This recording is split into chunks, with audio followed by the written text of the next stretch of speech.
Sir, आप केरल के किस जिले में रहते हैं? कोट्टयम। और मेरे पिता एत्तमनूर से। जब मैं छोटा था तभी यहाँ आ गया था। मेरे पिताजी यहाँ पढ़ाते थे, अब वो रिटायर्ड हैं। आप भी मलयाली हैं क्या सर? मैंने कैलिकट NIT से इंजीनियरिंग की थी, तभी 4-5 साल वहाँ रहा था। अच्छा। और मेरे बहुत से IPS बैचमेट्स भी मलयाली ही हैं। Oh okay. आप मार्शल आर्ट्स टीचर हैं, है ना? जी। कौन सा मार्शल आर्ट सिखाते हैं आप? सर, विंग चुन मार्शल आर्ट, शायद आपने सुना होगा। ओह, विंग चुन, वही जो ब्रूस ली और इप मैन करते थे। हाँ, ब्रूस ली ने सबसे पहले विंग चुन मार्शल आर्ट सीखा था। ब्रूस ली के मास्टर इप मैन थे। ये कुंग-फू का फॉर्म नहीं है? नहीं सर, ये कंग-फू से थोड़ा सा अलग है। ओके, हम एक सीरियस केस पर काम कर रहे हैं। ओके। वेदा ने कहा कि आपसे हमें कुछ मदद मिल सकती है, तो बिल्कुल सर, ये 2 महीने पहले हुआ था। देहरादून मलयाली एसोसिएशन ने मिक्स मार्शल आर्ट की एक वर्कशॉप अरेंज की थी ऋषिकेश में। रेई, गुड मॉर्निंग ऑल। आज आपकी इस क्लास के टीचर होंगे कुंग-फू में माहिर शिफू ऋषिराम और उनकी सगी बहन मिस ऋतुराम। मैं इन दोनों का इस स्टेज पर स्वागत करता हूं। रेई। हाय, good afternoon. सीजा please.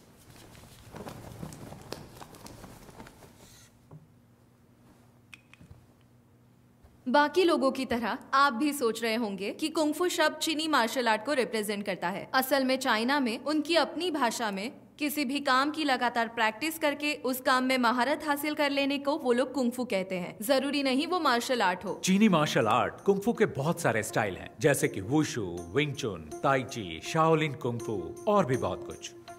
Her style की अपनी एक फिलॉसफी और प्रैक्टिस होती है।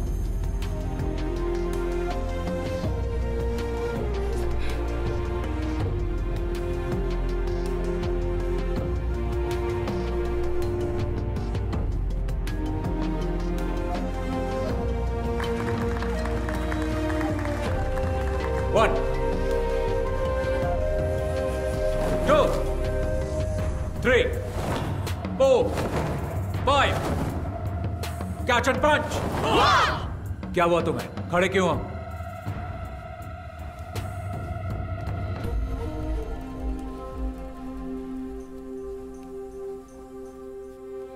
एक बार फिर।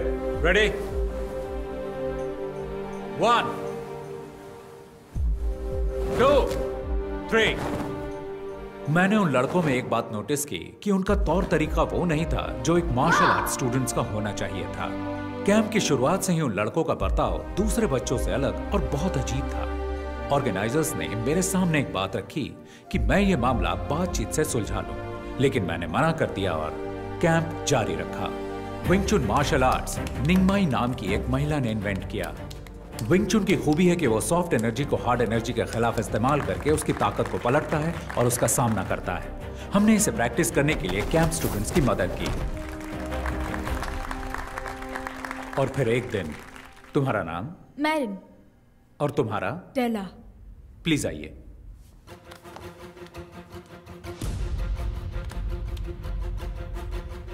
लड़कों में से कोई यहां आ सकता है?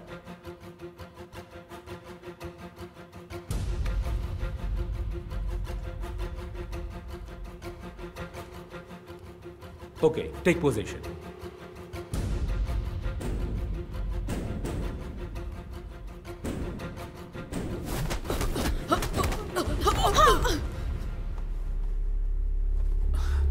तुम ठीक हो? Are you okay? Okay. गर्दन घुमाने की कोशिश करो। अब ठीक है? कभी कभी लड़ाई के दौरान फाइटर्स आक्रामक तरीके अपनाते हैं, लेकिन एक फाइट टेक्निक दिखाते और सिखाते वक्त रवैया अलग होना चाहिए। जब दुश्मन जोर आजमाए तो तुम्हें उसे पहले ही परख लेना।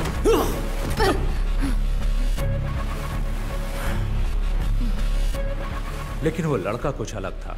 उसकी आंखों में मुझे आपराधिक मानसिकता साफ साफ दिखाई दे रही थी। ओह, फिर क्या हुआ? हमने उनके रवैये को नजरअंदाज किया, लेकिन उन लड़कों के व्यवहार से ऑर्गेनाइजर्स बिल्कुल खुश नहीं थे और उनसे सवाल किए, लेकिन वो लड़के उनकी बात सुनने को राजी ही नहीं थे। वो वहां से हंगामा करके निकल गए। और सर, फिर एक हफ्ते बाद जब मैं घर पे टीवी देख रहा था, आज की ताजा खबर। एक बार फिर लुइस एंटनी और उसके सभी साथी कानून की नजर में धूल झोंकने में कामयाब हो गए। सरकारी वकील लुइस एंटनी और उसके साथियों को सजा दिलाने में असफल रहे। मुझे एहसास तो था कि कैंप के कुछ स्टूडेंट्स बदमाश और आवारा हो सकते हैं, लेकिन वो तो मेरे अंदाज से भी ऊपर निकले। मुझे ये सोचकर ही घबराहट हो गई और तभी वेदा सर ने मुझसे इस मामले में बातचीत की। इसीलिए लगा कि मुझे आपसे मिलना चाहिए।